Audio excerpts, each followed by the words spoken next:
Hi everyone, welcome to part 4 of our series of getting a successful tutoring business.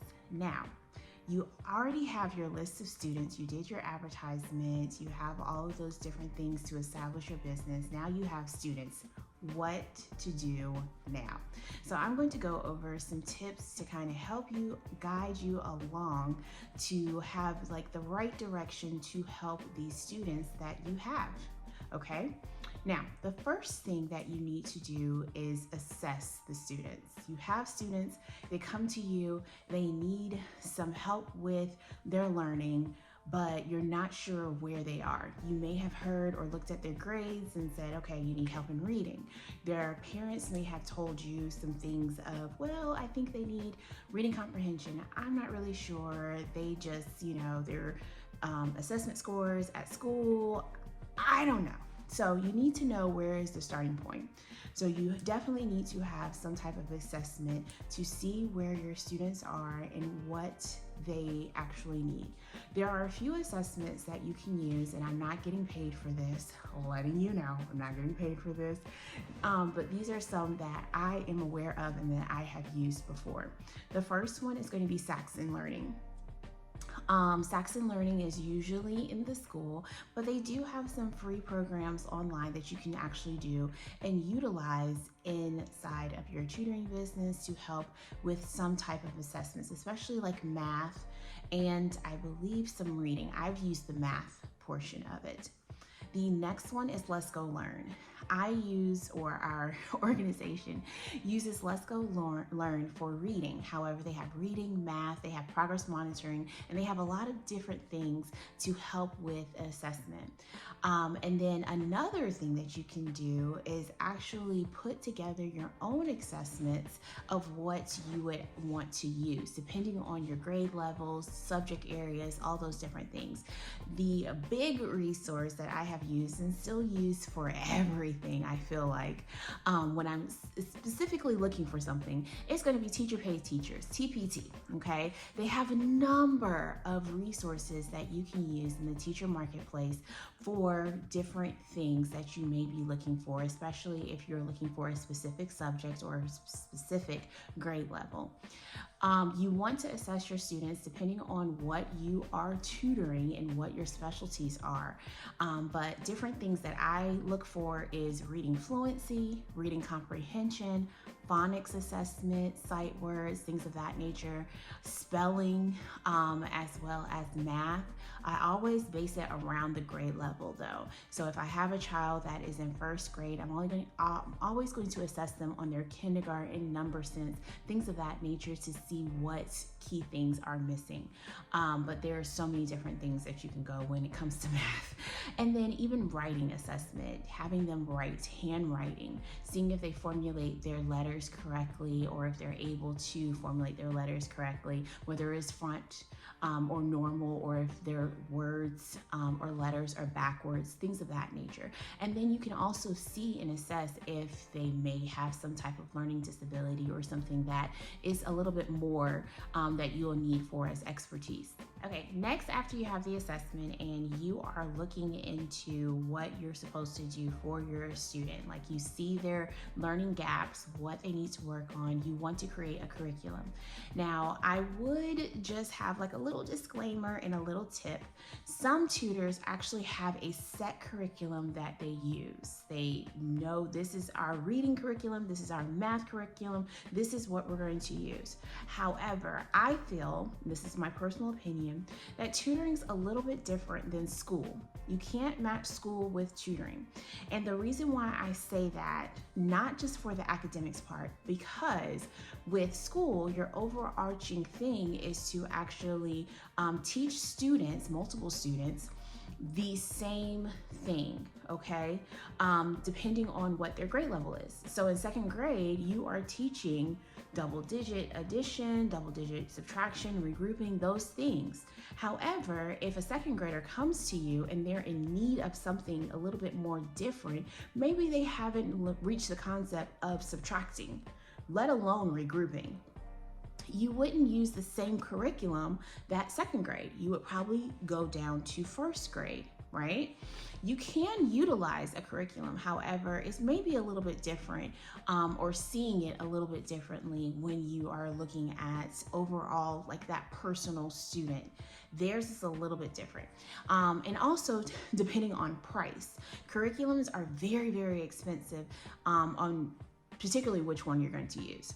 So for me, I don't really use a set whole curriculum, okay? I don't go out and buy a whole big curriculum set and use it for my students. I actually pick and choose what is the right thing for my students, what they actually need, okay? So that's the thing that you need to focus on. When you are looking at a learning goal for your student and you're looking at a curriculum or what I need to teach this child, also look at different resources that will best benefit that child, not just your overall program, if that makes sense.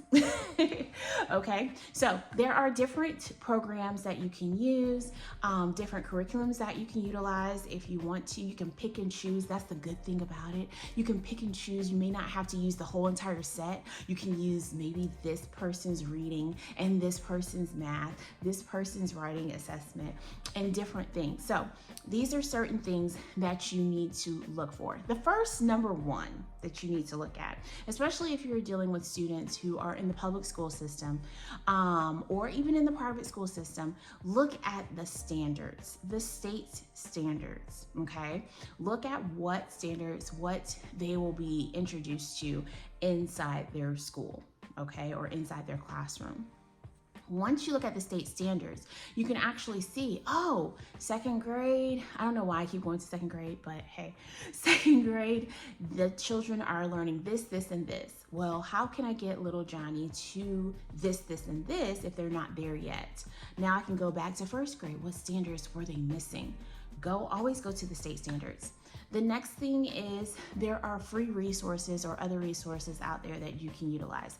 iExcel, again, I'm not getting paid for this, but iExcel is a really good resource. It has the standards on there. It also breaks down the standards and subjects and different things and gives you like a pinpoint of what this child needs to be learning, or what it will actually look like in different exercises and things of that nature. iExcel, I feel like it's a really, really good resource when it comes to tutoring. Another is Sega Education. Now, or is SAGA Education. I have not personally used it, but I've heard a number of people who actually use their particular program. It is, I believe, a free program, but it does have, again, different resources that you can use, different curriculum and different things that you can pinpoint for your student. Again, making sure that their curriculum actually matches what the student or students need. Okay, so you have been working, you've been doing the work with the student, you have been working on their learning goals, you've been doing the curriculum, you've been doing lesson plans and everything. The best thing to do is to make sure that you are tracking their work, or in other words, progress monitoring. Monitor your students' progress, making sure that they're hitting their learning goals. So how do you progress monitor? In a nutshell, what you can do is basically, this is the learning goal that you have discovered during the assessment. You have been, you've done a pre-assessment to see how much maybe they need help on. Let's just say for instance, multiplication, okay? You have given the student a multiplication pre-assessment and they have gotten a lot of them wrong, okay? And you see that they actually need a little bit work of multiplication. Well, you're going to do that work. You're going to say, hey, I've done this work. They've done, they've gotten this many correct, or they've shown mastery in learning this particular concept or strategy in multiplication. Let's move to the next one. And your progress monitoring, you're writing it down. Again, use teacher paid teachers or use your own progress monitoring tracking sheet and write it down, and seeing the progress of what they're doing and the progress that they're making when it comes to multiplication. And then at the end, you can say, oh, let's do another assessment and match it with the one that we've done previously. Maybe they've gotten previously 10 out of 15 incorrect, and now they only have 1 out of 15 incorrect. look at that progress. And in between, you are actually working on the different things that they need to work on, for as maybe we're working on the fives or the facts of sixes or the facts of nines, and we're working through that and making sure that we're progressing correctly. The next thing, which is the most important, I feel, is the communication of their progress. How are you going to communicate this with their parents, okay? Or even with teachers, saying, hey, we've been working on this through our tutoring sessions, and now that we've been working on this person has progressed to this, or they have mastered this, we've done this. Like, how are you going to communicate this? And communicating the successes.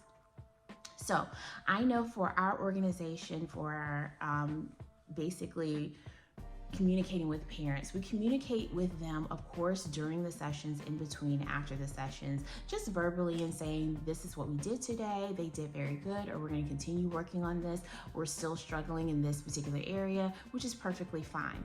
However, have something written as well. So we prefer doing monthly progress reports. We do a small little progress report to say, this is the child's learning goal, this is what we are continuing to do, this is what they have mastered, and here's some tips that you can do at home to continue the mastery or progress of this particular learning goal, or reaching that learning goal. Have a way to communicate with parents, to teachers, to the community as well, to say what the progress is for your students or student. Last but not least, and I feel like this is maybe the most important out of everything after you have your students, what to do now, is continue to learn. What? Yes, continue to learn for yourself. Making sure that you are developing different skills, developing different methods, strategies to move your students along, okay? So the best teacher is the one who is a lifelong learner, okay? So reach out and see what professional development opportunities that you can utilize. You don't want to stay stagnant inside of this particular profession when it comes to tutoring, or even if you're not the tutor yourself, you want to make sure that these opportunities are available for your tutors or your learning specialist, your academic supervisor, whoever the person is who is over creating the curriculums, looking for the assessments, and providing those methods to the students. You want to make sure that they are able to continue to grow. So we all know, and we all have heard it too, it's generation after generation. Math is not the same way it was back then when I was younger. It changes. That goes with reading too, and writing as well. Not just math, but different things happen and they keep evolving. You want to continue to evolve as well. So when a student is actually in class and they're learning a new method that they do not understand, you want to make sure that you understand it and you have a way to teach it to that student, so it makes it a little bit easier for them, okay? So be sure to continue to develop your particular skill. I hope this does help and give you another incentive to continue your business and making a successful tutoring business. Be sure to like and subscribe to the channel, as well as like and share this particular video. If you have any questions or you would like some more information about what I mentioned in this particular video, be sure to leave a comment. Until next time, keep learning and loving, and I will see you soon.